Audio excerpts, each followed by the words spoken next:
अस्सलाम वालेकुम class. Today's our topic is about class Mammalia.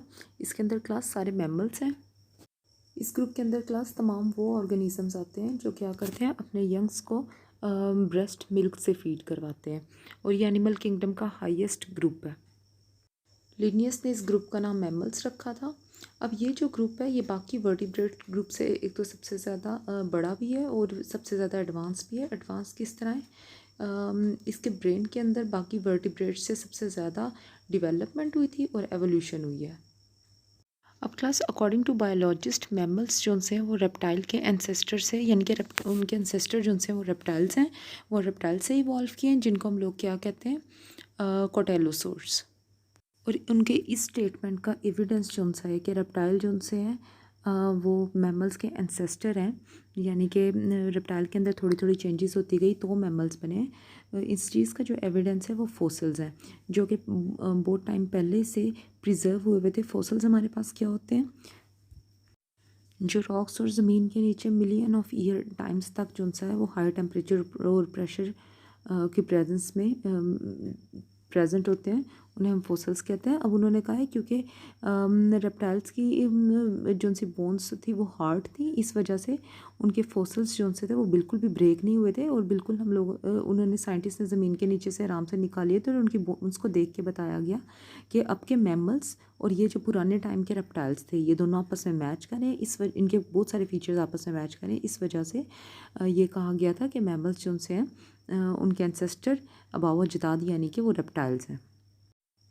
इनके कंपैरिजन में जो बर्ड्स थे, बर्ड्स के जो उनसे फोसल थे वो इतने ज़्यादा प्रिजर्व नहीं थे, यानी कि थोड़े डैमेज हो गए थे, क्योंकि हमें उसका जो स्कल का पोर्शन था वो क्लियर नहीं मिला था, वो बाद में मिला था।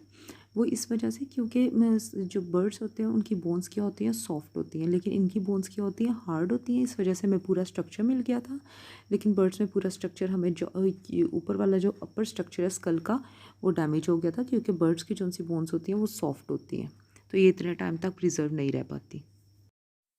अब क्लास बहुत टाइम पहले हमारे पास जब जुरासिक पीरियड चल रहा था, जुरासिक पीरियड के अंदर रेप्टाइल्स जो उनसे थे उनके अंदर आहिस्ता आहिस्ता चेंजेस आना शुरू हुई, और उनके अंदर मैमल्स के करैक्टर आना स्टार्ट हो गए थे। तो अभी बहुत कम आते थे, तो इस टाइम को हम क्या कहते थे कि जुरासिक पीरियड में मैमल्स के जो उनसे एंसेस्टर थे, यानी कि जिनके अंदर आहिस्ता आहिस्ता वो रेप्टाइल का ग्रुप जिसके अंदर चेंजेस आना शुरू हो गई, और वो उन मैमल्स के करैक्टर डिवेलप करना शुरू हो गया।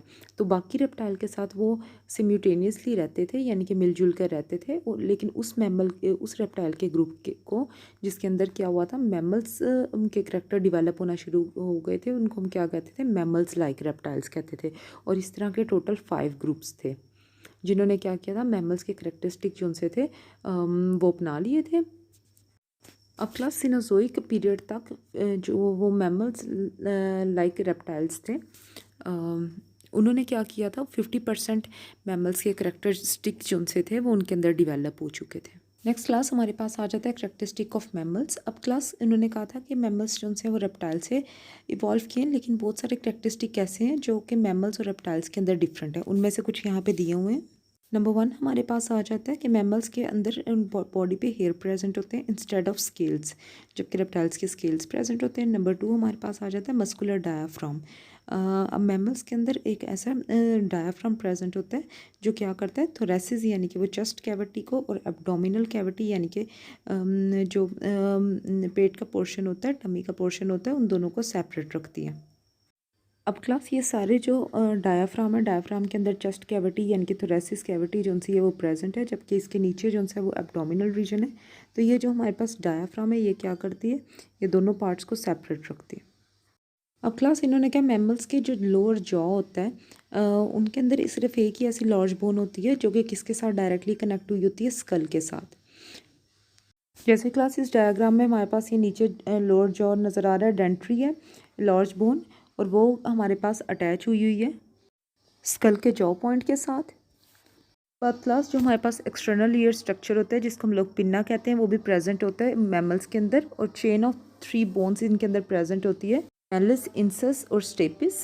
नेक्स्ट हमारे पास आ जाता है पॉइंट नंबर 5, डेसिडुअस साथ में परमानेंट टीथ हैं। 2 टाइप्स के टीथ जो उनसे होते हैं इनके अंदर प्रेजेंट होते हैं। डिसिडुअस हमारे पास होते हैं, मिल्क टीथ भी इनको हम लोग बोलते हैं। ये क्या होता है, जब मैमल्स अर्ली स्टेज पे होते हैं यानी कि यंग होते हैं तो मिल्क टीथ इनके अंदर प्रेजेंट होते हैं, और परमानेंट टीथ यानी कि जब टूट जाते हैं। नेक्स्ट हमारे पास पॉइंट नंबर 6 है हमारे पास कि इनका हार्ट जो होता है वो 4 चेम्बर्ड होता है और एओर्टिक आर्च इनके अंदर प्रेजेंट होती है। पॉइंट नंबर 7 में बताया हुआ है कि ये वार्म ब्लडेड होते हैं, होम्योस्टेटिक एनिमल्स होते हैं, यानी कि अपने एक्सटर्नल टेम्परेचर के मुताबिक अपना टेम्परेचर खुद एडजस्ट करते हैं।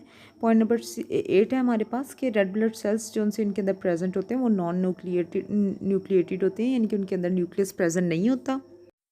इनके अंदर वॉइस सेपरेटिस जो सा होता है वो वेल डिवेलप होता है, जिसको कवर किया होता है एपिग्लॉटिस ने। वॉइस सेपरेटर्स को हम लोग लैरिंक्स भी बोलते हैं। पॉइंट नंबर 10 में बताया हुआ है कि ये विविपेरस होते हैं। विविपेरस यानी कि एग्स वगैरह का इसके अंदर कोई अमल दखल नहीं होता, बल्कि ये क्या करते हैं, अपने यंग को डिलीवर करते हैं। पॉइंट नंबर 11 में बताया हुआ है कि ये क्या करते हैं, अपने यंग को फीड करवाते हैं मिल्क से, जो कि मेमोरी ग्लैंड के अंदर से निकलता है। अब ये क्लास लैरिंक्स है। ये हमारे पास जो सा है साउंड बॉक्स होता है, इसका काम क्या होता है, तो ये साउंड प्रोड्यूस करता है और ब्रीथिंग में काम आता है। ऊपर एपिग्लॉटिस है। एपिग्लॉटिस क्या करता है कि फूड के पार्टिकल इसके अंदर एंटर नहीं होने देता। इसको क्लास 3 सब क्लासेस के अंदर डिवाइड किया गया है। सबसे फर्स्ट पे हमारे पास आ जाती है प्रोटोथेरिया। प्रोटोथेरिया के अंदर दोनों के रेप्टाइल्स और मैमल्स दोनों के कैरेक्टरिस्टिक हैं। अब इसके अंदर एक ऑर्गेनिज्म है जिसको हम लोग क्या कहते हैं, डकबिल। डकबिल जो से होते हैं इसके अंदर रेप्टाइल और बर्ड्स के दोनों, रेप्टाइल और सॉरी मैमल्स के दोनों के कैरेक्टरिस्टिक प्रेजेंट है। अब ये जो मैमल है ये एक्वेटिक लाइफ यानी कि पानी में भी रह सकता है। अब ये जो डक बिल है इसको डक बिल इस वजह से बोलते थे क्योंकि इसकी जो बिल है यानी कि चोंच है वो बिल्कुल डक की तरह थी, और इसके टॉयज जो से थे वो वेब्ड थे, यानी कि वेब की तरह बने हुए थे। इनकी बॉडी जो सी वो थिक फर से कवर थी, और ये अपने यंग को फीड करवाते थे मिल्क से, जो कि मेमोरी ग्लैंड से निकलता था।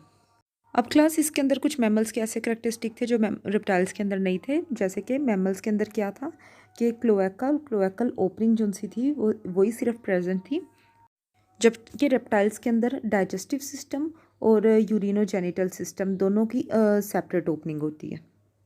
नेक्स्ट क्लास हमारे पास आ जाती है सब क्लास मेटाथेरिया। अब क्लास प्रोटोथेरिया के बाद जो सबसे ज़्यादा प्रीमिटिव ग्रुप है मैमल्स का वो हमारे पास मेटाथेरिया है। मेटाथेरिया के अंदर सारे के सारी वो वाले मैमल्स आ जाते हैं।